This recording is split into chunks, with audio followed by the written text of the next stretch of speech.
नमस्कार मित्रों, Shukla ji UP 32 channel में आपका स्वागत है। मित्रों, आज इस वीडियो में बात करेंगे, क्या सच में दो नहीं एक ही पुत्र को जन्म दिया था माता सीता ने।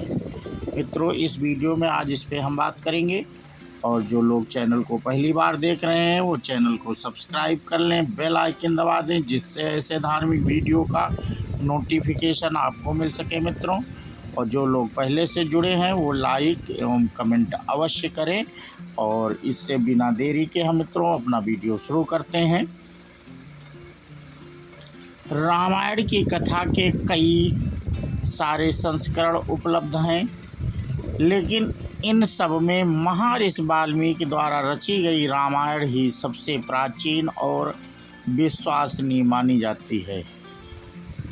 राम सीता के जीवन पर कई तरह के महाकाव्य ग्रंथ और उपग्रंथों की रचना की गई है, लेकिन वाल्मीकि ऋषि द्वारा रचित रामायण किसी को ही रामायण का सबसे पुराना और मूल संस्करण माना जाता है।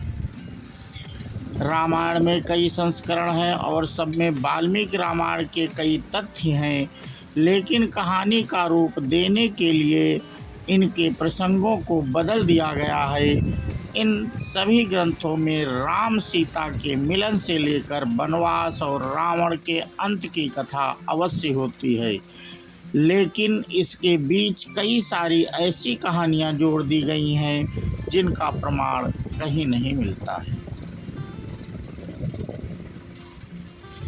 कथा में वर्णन है कि वनवास से वापस अयोध्या आने के बाद श्री राम और सीता जी को पहली बार पता चलता है कि वे माता पिता बनने वाले हैं। सीता के गर्भवती होने की सूचना मिलने पर पूरे महल में खुशियों का माहौल फैल गया। राम के साथ परिवार के सभी सदस्य अत्यंत प्रसन्न थे, लेकिन यह खुशियां बहुत देर तक नहीं टिकीं। जब यह बात प्रजा तक पहुंची तो लोग सीता को शक की नज़रों से देखने लगे। जल्द ही यह बात सबको पता चल गई कि सीता जी अपने पति से दूर लंका में रहकर आई हैं, और यह सब जानते हुए भी श्री राम ने उन्हें अपना लिया। लंबे समय तक रावण की लंका में रहने के बावजूद भी सीता जी को अयोध्या के महल में सुखी थीं, और यह बात वहाँ की स्त्रियों को चुभने लगी। अयोध्या की सभी पत्नियां राम का उदाहरण देकर अपने पति का विरोध करने लगी। जब यह बात श्री राम तक पहुंची तो सीता जी ने स्वयं ही अयोध्या छोड़कर चले जाने का फैसला कर लिया। लक्ष्मण सीता को जंगल तक छोड़कर आए, जहां महर्षि वाल्मीकि उन्हें आकर ले गए।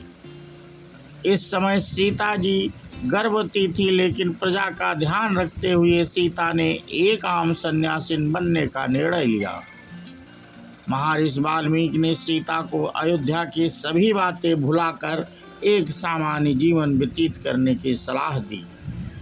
कुछ महीने गुजरने के बाद आखिर वह समय भी आ गया जब सीता जी एक संतान को जन्म देने वाली थीं। इस बीच ना उन्होंने अयोध्या के साथ किसी प्रकार का कोई संपर्क साधने का प्रयास किया, और ना ही वहां से वाल्मीकि आश्रम में कोई संदेश आया। कहा जाता है कि सीता जी के अयोध्या छोड़ देने के बाद राम अंदर से बहुत दुखी रहने लगे थे। उन्होंने अपना राज्य अच्छे से संभाला, लेकिन सीता की याद उनका पीछा नहीं छोड़ती थी। उन्होंने अपना पूरा जीवन प्रजा को समर्पित कर दिया। सीता की याद में श्री राम भूमि पर ही सोते थे। कुछ दिन बीतने के बाद वाल्मीकि आश्रम में नन्हे बच्चे की किलकारी गूंज उठी। सीता जी ने एक सुंदर बालक को जन्म दिया। सीता जी द्वारा संतान को जन्म देने की घटना से संबंधित कई कहानियां प्रचलित हैं। लोक कथाओं के अनुसार तो सीता जी ने एक साथ दो बालकों को जन्म दिया था, लेकिन महर्षि वाल्मीकि द्वारा रची गई रामायण में इसका उल्लेख नहीं मिलता। ना ही इस बात को कोई प्रमाण दिया जाता है। जिस पुत्र को सीता जी ने जन्म दिया उसका नाम लव रखा गया। लव के जन्म के बाद सीता जी का अधिकतम समय उसके पालन पोषण में गुजरता। आश्रम के अन्य लोग भी उसका ध्यान रखने में सीता जी की मदद करते। एक अन्य कथा के अनुसार कुश के जन्म की अलग कहानी है।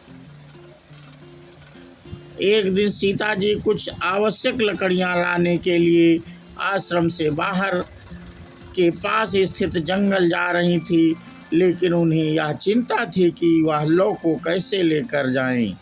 निकलते हुए उन्होंने वाल्मीकि जी से लौ का ध्यान रखने को कहा। सिर हिलाते हुए जवाब में हाँ कहकर वाल्मीकि जी ने लौ को उनके पास बैठाने के लिए कह दिया। लेकिन जैसे ही सीता जी कुछ आगे बढ़ी तो उन्होंने देखा कि महर्षि अपने कार्य में इतने व्यस्त हैं कि लौ की ओर देख भी नहीं रहे।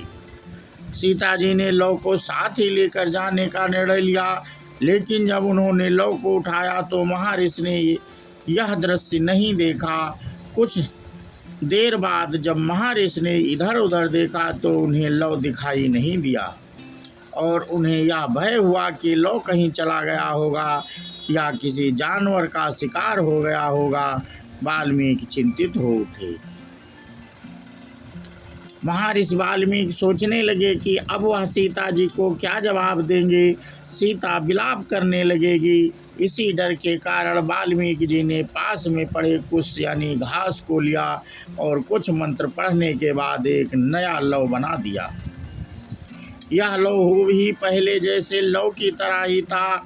उन्होंने सोचा कि सीता के वापस आने पर वो उन्हें यही लौ सौंप देंगे और कुछ नहीं बताएंगे।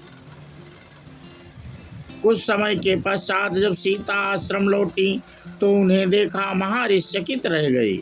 उनके पास लौ को पहले से ही देख वे अपनी आंखों पर विश्वास नहीं कर पा रहे थे।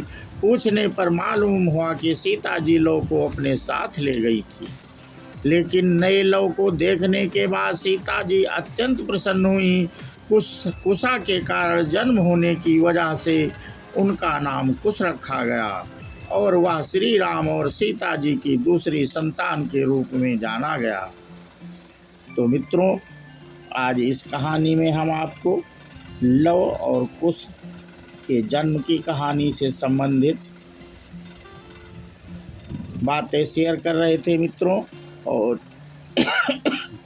ये वीडियो आपको कैसा लगा हमें कमेंट करके अवश्य बताएंगे। और इसी के साथ हम अपना वीडियो समाप्त करते हैं मित्रों।